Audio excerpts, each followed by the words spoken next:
alxamdulilah waxdahu wasalaatu wasalaamu calaa man la nabiy bacda. walaal videogaas aad u furtay ood u dhegaysanayso ood falow noo soo dhihi doonto ood u sheergareyn doonto cumri dheer iyo caafimaad allah kugu arsaaqo adiga iyo waalidkaaga. cid walba kugu qaaliyo kaa xanuunsanna allah kuu caafiyo, cid walba kugu qaaliyo dhimatayna allah u naxariisto, beer janna qabriga allah uga dhigo, cadaabulqabrigana allah ka dhowro, aamiin insha allah. ma rabtaa inuu allah kugu arsaaqo awlaad baari ah? ma rabtaa in ilaahay kugu arsaaqo wiilal barakaysan in gabdho barakaysan oo ahlu khayr ah?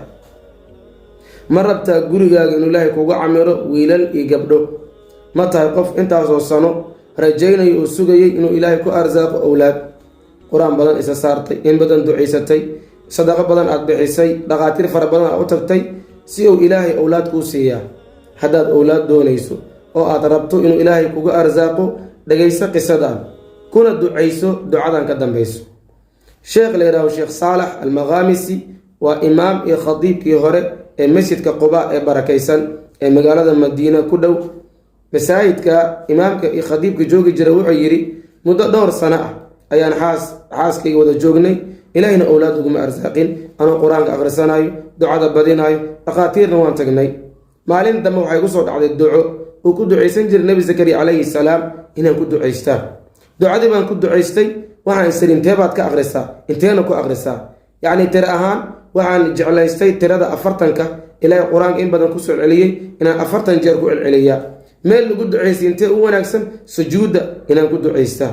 wuxuu yidhi ducada baan ku ducaystay, ilaahay owlaad buu igu arsaaqay maa sha allah.